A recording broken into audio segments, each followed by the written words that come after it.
All right, my G. So this is going to be a really, really technical video that's very, very nuanced, and um, it applies to this is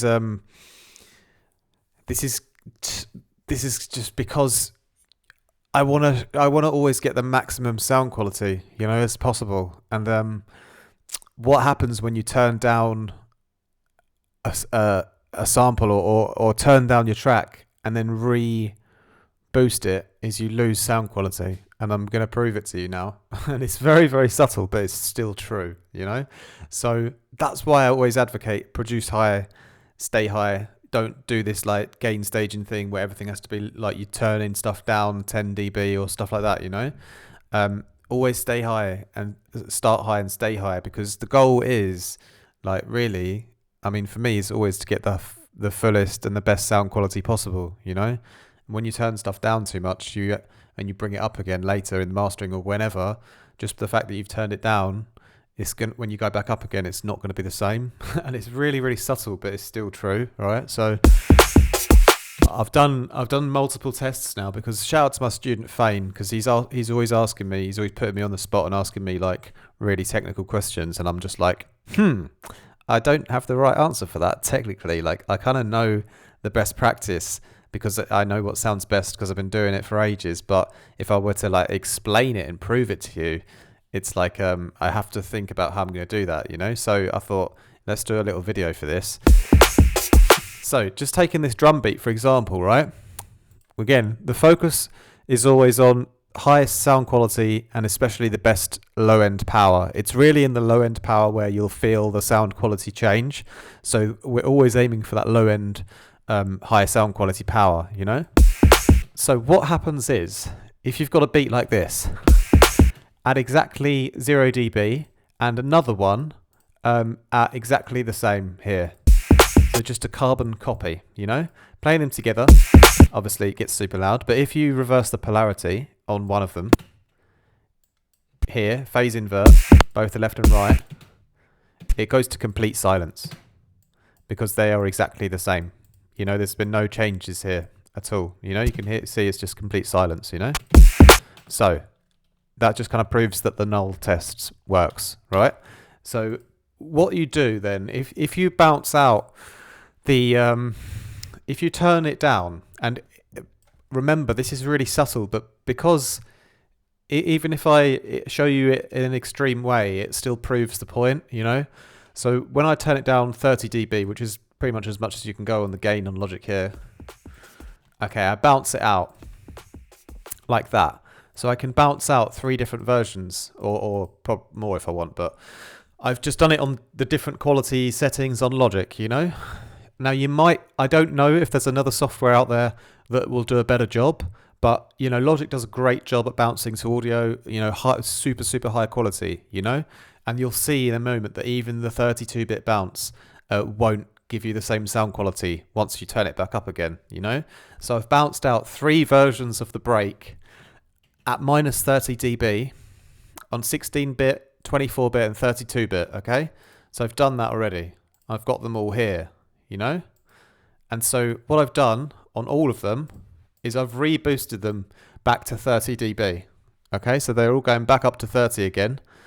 And yeah, so I mean, you might have thought that it would be exactly the same as the original. You've turned it down 30, you bounced it out, you turn it up 30, and it's exactly the same, but it's not, okay? And it's very subtle, but it's not the same. So if you listen on the 16-bit, now through the YouTube compression, it might be difficult for you to notice the difference, but you can have a little go. I'll chop the samples up like this for you. I just completely messed that up. This has got to go back up to 0. Bear with me. Right, so I'll chop this one here. I'll chop it here as well, okay? And then, yeah, we can delete that. So you've got firstly the one that's been bounced at 16-bit, down at 30 dB, and then pushed back up again. And then you've got the original on the top, So see if you can notice the difference.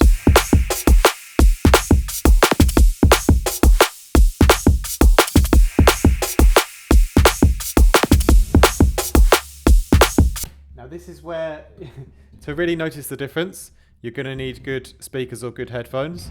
And again, like doing it through YouTube, I'm not sure if you'll be able to tell, but I've tested it out on my Audeze headphones at a high volume as well, because you need to also make sure that you're listening at a loud enough level to notice the difference, you know? And what I do notice, I feel I can at least notice like 3 or 4% are more power and sound quality in the original. I know it's very subtle, but every little counts. And you know, you can look to other YouTubers, you can look wherever you want on the internet, but if you're coming to my page and my channel, you know, I teach novices, I teach people from all walks of life, all countries. I teach people from all over and at all skill levels. But everything I do is always to get the highest possible sound quality I can literally get in any situation, even in the most subtle details. Like everything that I teach is geared to that. So that's why when people come and say like, or the people still use the compressor on their drums, or they still use like limiting, like what I'm trying to teach is how you get the absolute highest sound quality that you physically can, like that you scientifically can, you know. And there's more things that I still need to learn to improve that, but it's all these really small things that I always pay attention to that really make a difference to me, you know. So yeah, essentially, you know, this where we've turned it down and brought it back up again, we've lost sound quality. So that should tell you, don't ever turn things down. If you do turn it down a bit and you bring it back up again a bit, you will have lost a little bit of sound quality. It might not be noticeable. It might be so subtle, but it has happened, you know? But anyway, let's continue this test. So just to prove to you that they are actually different, when I reverse the polarity on this one down here, as you see here, and I play it, you can hear an audio signal now, you know? That's that what you're hearing is the difference between the actual, you know, the reality of the two drum beats. And obviously when we did it before, you know, you heard no sound because they were exactly the same. But because you've turned it down 30 and turned it up 30, it's not the same anymore. And that what you're hearing is the difference. Okay, so, and it's the same thing if you bounce it in 24-bit. I tried that here as well. Oh, that's ridiculously loud. But yeah, I can do you again a little test to see if you can sort of spot the difference, but it'll be difficult to spot the difference. But it is there. Again, it's a sort of 2 or 3% more sound quality from the original. And again, you can test this out again, and you already know the answer to what's going to happen. But yeah, if I reverse the polarity again, you know, you still hear the audio, so they're not the same anymore. You can actually hear in this one, you hear like some more noise in it. So it's I feel like maybe the 24-bit one has done like a better job, you know. And I was actually researching this in more detail, and I found an article that mentioned if you do it in float 32-bit, you won't hear any difference whatsoever. It'll be exactly the same. But I've tested it out, and that's also not true. So here on the 32-bit float bounce, which is the highest quality bounce that's available, okay, we've gained it back up 30 again, and again, this one is more subtle, so it's going to be actually harder to tell the difference. But if you listen again,